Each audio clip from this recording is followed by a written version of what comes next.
Livro de 1 Crônicas, capítulos 17 e 18. Quando Davi já havia se estabelecido em seu palácio, mandou chamar o profeta Natã. Disse: Veja, moro num palácio, uma casa de cedro, enquanto a arca da aliança do Senhor está lá fora, numa simples tenda. Natã respondeu a Davi: Faça o que tem em mente, pois Deus está com o rei.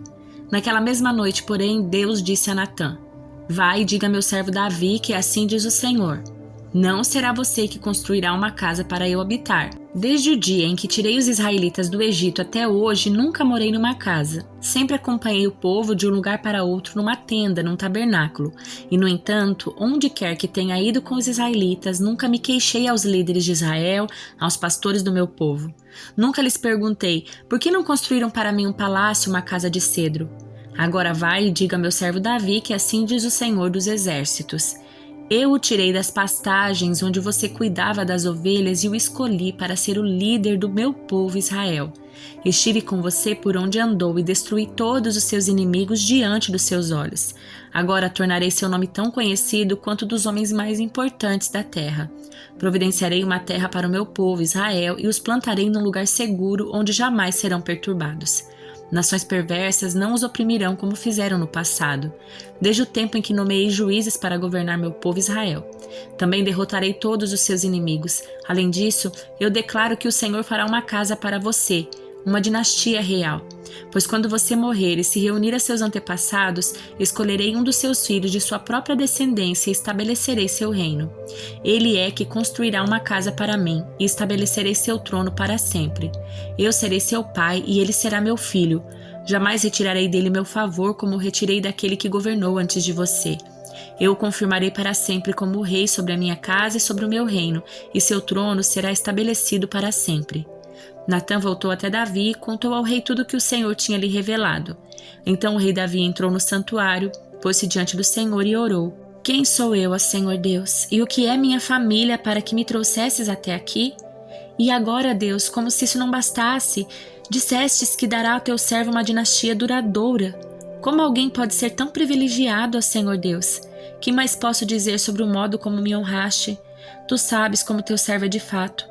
Por causa do teu servo, ó Senhor, e de acordo com a tua vontade, fizeste todas estas grandes coisas e as tornaste conhecidas. Ó Senhor, não há ninguém igual a ti. Jamais ouvimos falar de outro Deus como tu. Que outra nação na terra é como o teu povo Israel? Que outra nação, ó Deus, resgataste da escravidão para ser teu povo? Engrandecestes teu nome ao livrar o teu povo do Egito. Realizastes milagres impressionantes e removeste as nações do caminho do teu povo. Escolhestes Israel para ser teu próprio povo para sempre, e tu, ó Senhor, se tornaste seu Deus. E agora, ó Senhor, sou teu servo. Faze o que prometeste a meu respeito e da minha família. Confirma-o como uma promessa que durará para sempre. Que o teu nome seja estabelecido e honrado para sempre, a fim de que todos digam: o Senhor dos Exércitos, o Deus de Israel, é Deus para Israel. E que a dinastia do teu servo Davi permaneça diante de ti para sempre. Ó Deus meu, tive a coragem de fazer-te esta oração porque revelaste a teu servo que farás uma casa para mim, uma dinastia real. Pois tu és Deus, ó Senhor, e prometestes essas coisas boas a teu servo. E agora, que seja do teu agrado abençoar a casa do teu servo para que ela permaneça para sempre diante de ti. Pois quando concedes uma bênção, ó Senhor, é uma bênção para sempre. Depois disso, Davi derrotou e sujeitou os filisteus, conquistando Gate e seus povoados. Também conquistou a terra de Moabe, e os moabitas que foram poupados se tornaram súditos de Davi e lhe pagaram tributo. Davi também destruiu o exército de Hadadezer, rei de Zobá, derrotando-o em Ramate, quando Hadadezer tentou fortalecer seu controle ao longo do rio Eufrates. Davi tomou 1000 carros de guerra, 7.000 cavaleiros e 20.000 soldados de infantaria. Levou cavalos suficientes para 100 carros de guerra e aleijou o restante. Quando os sírios de Damasco chegaram para ajudar Hadadezer, rei de Zobá, Davi matou 22.000 deles. Então colocou destacamentos do seu exército em Damasco, a capital dos sírios. Assim, Davi sujeitou os sírios e eles lhe pagaram tributo. O Senhor concedia vitórias a Davi por onde quer que ele fosse. Davi levou para Jerusalém os escudos de ouro dos oficiais de Hadadezer, bem como grande quantidade de bronze de Tebá e de Cum, cidades que pertenciam a Hadadezer. Mais tarde, Salomão derreteu o bronze e o usou para fazer o grande tanque de bronze chamado Mar e as colunas e os diversos utensílios de bronze do templo. Quando Toi, rei de Ramate, soube que Davi tinha destruído todo o exército de Hadadezer, rei de Zobá, enviou seu filho Jorão para parabenizar Davi por sua campanha bem-sucedida. Hadadezer e Toi eram inimigos e sempre estavam em guerra. Jorão presenteou Davi com objetos de prata, ouro e bronze. O rei Davi dedicou todos esses presentes ao Senhor junto com a prata e o ouro que ele havia tomado de outras nações, de Edom, Moabe, Amon, da Filistia e de Amaleque. Abisai, filho de Zeruia, destruiu 18.000 edomitas no Vale do Sal. Colocou destacamentos do exército em Edom e assim todos os edomitas se tornaram súditos de Davi. O Senhor concedia vitórias a Davi por onde ele quer que fosse. Davi reinou sobre todo Israel e fazia o que era justo e correto para seu povo. Joabe, filho de Zeruia, era comandante do seu exército. Josafá, filho de Ailude, era o historiador do reino. Sadoque, filho de Aitube, e Aimeleque, filho de Abiatar, eram sacerdotes. Seraías era o secretário da corte. Benaia, filho de Joiada, era comandante da guarda pessoal do rei. E os filhos de Davi eram seus assistentes diretos. Cântico dos Cânticos, capítulo 5. Entrei em meu jardim, minha amiga, minha noiva. Recolhi mirra com minhas especiarias, comi meu favo com mel, bebi meu vinho com leite. Comam e bebam, amado e amada. Sim, bebam do seu amor quanto puderem. A amada. Eu dormia, mas meu coração estava desperto, quando ouvi meu amado bater a porta e chamar. Abra a porta para mim, minha amiga, minha querida, minha pomba, minha perfeita. Minha cabeça está molhada de orvalho e meu cabelo úmido do sereno da noite. Eu respondi, já tirei a túnica, vou ter de me vestir de novo? Já lavei os pés, vou ter de sujá-los? Meu amado tentou destrancar a porta e meu coração se agitou. Levantei-me de um salto para abrir a porta ao meu amor. Minhas mãos destilavam perfume, dos meus dedos pingava mirra. Quando puxei o ferrolho, abri para meu amado, mas ele já havia partido. Meu coração quase parou de tristeza. Procurei por ele, mas não o encontrei. Chamei por ele, mas ele não respondeu. Os guardas me encontraram enquanto faziam a ronda. Bateram-me, feriram-me, arrancaram-me o manto, aqueles guardas dos muros. Prometam a mulheres de Jerusalém, se encontrarem meu amado, digam-lhe que desfaleço de amor.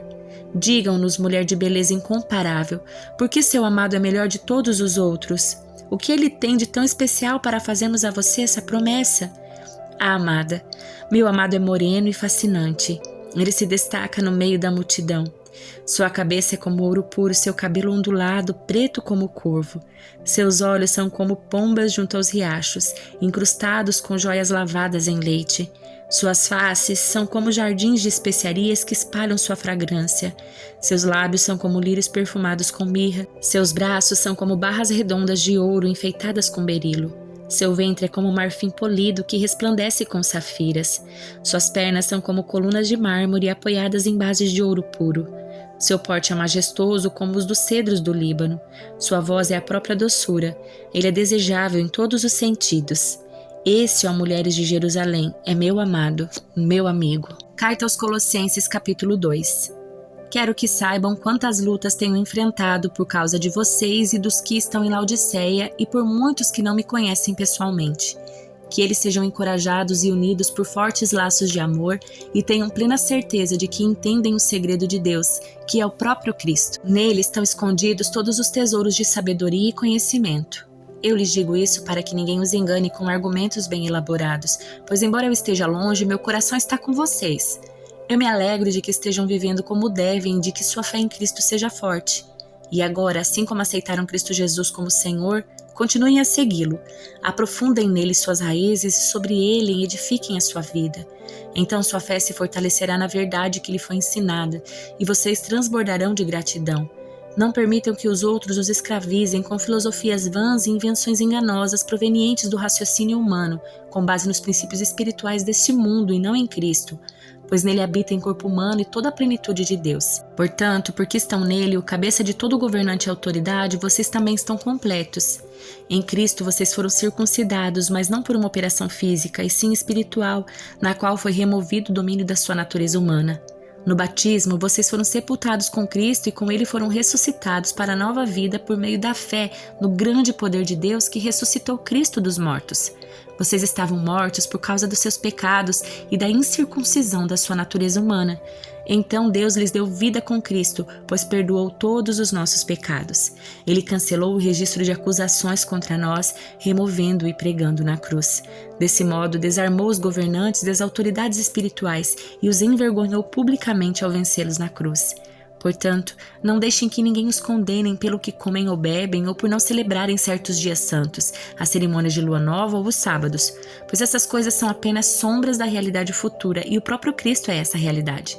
Não aceitem a condenação daqueles que insistem numa humildade fingida e na adoração de anjos e que alegram ter visões a respeito dessas coisas. A mente pecaminosa deles os tornou orgulhosos e eles não estão ligados a Cristo, que é o cabeça do corpo. Unido a Ele por meio de suas juntas e seus ligamentos, o corpo cresce à medida que é nutrido por Deus. Vocês morreram com Cristo e Ele os libertou dos princípios espirituais desse mundo. Então, por que continuar a seguir as regras desse mundo que dizem não mexa, não prove, não toque? Essas regras não passam de ensinamentos humanos sobre coisas que se deterioram com o uso. Podem até parecer sábias, pois exigem devoção, abnegação e rigorosa disciplina física, mas em nada contribuem para vencer os desejos da natureza pecaminosa.